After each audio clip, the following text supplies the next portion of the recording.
Hallow's End is coming to an end, and that means this is your last chance, your last day to get the following items, last 24 hours as of right now. So you'll be able to get these until tomorrow. 11/8 will be the date. This will end, and you won't be able to get these items anymore. So going through some of them again, just make sure you go around, kill the boys you need to kill your headless horsemen, do some trick-or-treating. Hey, maybe get reins of the... You know what? I got to do this today. I missed this completely because of the birth of my daughter, but now I need to go and actually kill... We're going to kill Headless Horseman before we form a raid today. So I got to do that. Again, all these other awards and things like that, they'll be back next year, so don't fret too much, but they're not going to be back for now. So today's your last day. Go ahead and get in and get these things done. Flying on the Siren Isles. That's right. It's been controversial. It's been a thing. People have been talking about it. What's up, Pyrex? People have been disappointed, thinking that there will be no flying in the Siren Isles, but it has been confirmed that there will in fact be flying on the Siren Isles. That's right.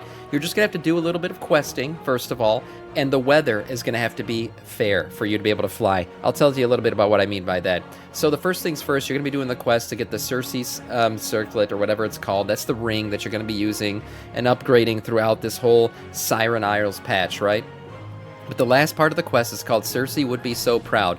It teaches you how to master the strong winds of the Siren Isles, and finishing this quest will allow you to fly in the Siren Isles while it is not storming. So right now, the way the storms work on the Siren Isles is you can actually click it on and off, but that might not be the case once this actually goes live. So we'll have to see, but there are things that you're going to want to do when the storm is live that you can't do when it's not.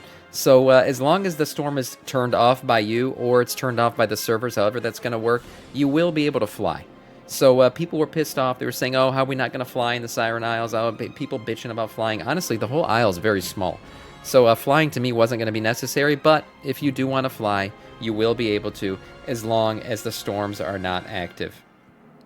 Don't you tell me what to do. I'll try not to. I'll try not to.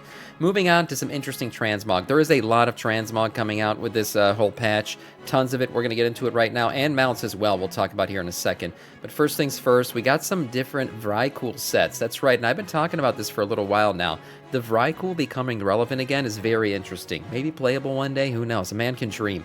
But the Vrykul for now are not playable, but they are coming back. And it looks like these Vrykul may be different than the ones we met back in Northrend. We're going to be getting some really cool transmogs out of this stuff. Man, some beautiful Viking-esque sets. I love the Vrykul aesthetic for sure. And the music, man. Who doesn't love Howling Sword music? But you'll be able to get some of that also.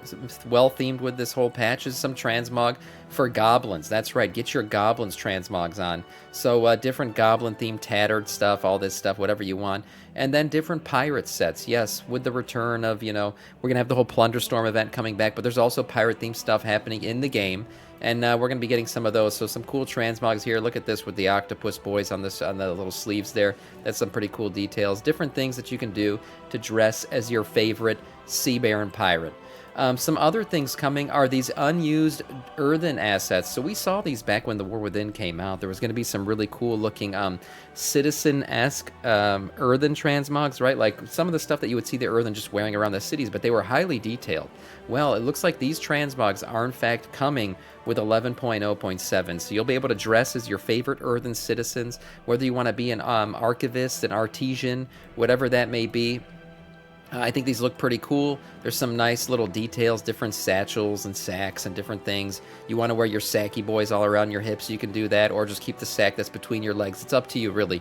The Awakened Machinist, this is a nice little one as well. As I said, highly detailed. When these came out, everybody thought these were going to be transmogs, and then they suddenly weren't. They're super detailed for NPCs, and it looks like they are, in fact, returning as transmogs. So some really cool stuff there, nice detailed things. You'll be able to get these for your earthen boys or anywhere else. You don't have to be an earthen to wear these. So this will be cool. How you get them, we're not sure quite yet, but they are going to be available in 11.0.7. Have you ever wanted to be a Kor'kron? That's right. If you don't know what a Kor'kron is, they are the elite guard of the Horde in Orgrimmar. They became very relevant in the Siege of Orgrimmar and the whole, Warlords of Draenor expansion, because they got much more powerful under the hand of Garrosh. But they've never been able to look like one, right? They've always worn these big boy shoulders and this tabard. That's this quintessential tabard of them. You'll be able to get that soon, and these shoulders will be available for transmog in 11.0.7. So if you've ever wanted to be your favorite NPC elite guard of the Horde, you'll be able to do it finally in this next patch. Finally, some mounts. Badass looking mounts coming in this patch. We've seen some of them not too long ago. We just looked at the voidy looking boy in the ship, right? Well, this is a really good one. There's a couple other mounts coming with the time walking stuff. So new time walking mounts. It looks like Blizzard's focusing a lot on time walking lately, giving it a lot of love, giving it extra items and things like that. So this is really cool to see. So for Cataclysm time walking, we're going to see this one, this void-esque looking Drake. This is a pretty cool one. It's called the Cataclysm Time Walking Broodling of Sinastra. That's pretty nice. For Mists of Pandaria Time Walking, you're going to get the Copper Manned Quilk, and this is a cool one. Yeah, I like all these mounts. For me, Time Walking, the reason why I want to do it is 4 mounts. So this is nice to see. All of these, by the way, are costing 5,000 Time Warp badges. For Warlords of Draenor, the Nightfall Sky Reaver. This is probably my favorite one of the ones they've added. Man, this is a badass one. I have one of these 2-headed mounts. But it's not this armored version. This is a really, really cool looking mount. I'm definitely going to want to get this one. And then last here, Legion Time Walking, the Urzul Flesh Ripper. This is, a colorway of the, if you're doing Mythic Antorus, right? This mount can drop. Well, now you can go ahead and get one of the ugliest mounts in the game, as I've always called it, in a red colorway. So if you're feeling that, you're into it, you want to feel, a bunch of heads between your legs, hey, this is the mount for you. Last here, we got a little bit of Winter Veil stuff coming. That's right, December 18th or 17th, I believe, Winter Veil begins, the Winter Veil event, and we have a new pet coming soon. Yes, what is his name? Grunch. Yes, a little Yeti with a present on his back. Let's see if he'll in fact load in. He might not. But this little Yeti here is pretty cool. Maybe we'll click the image. He's got a little present on his back. He's a little pet that you'll be able to get if you're into that kind of stuff.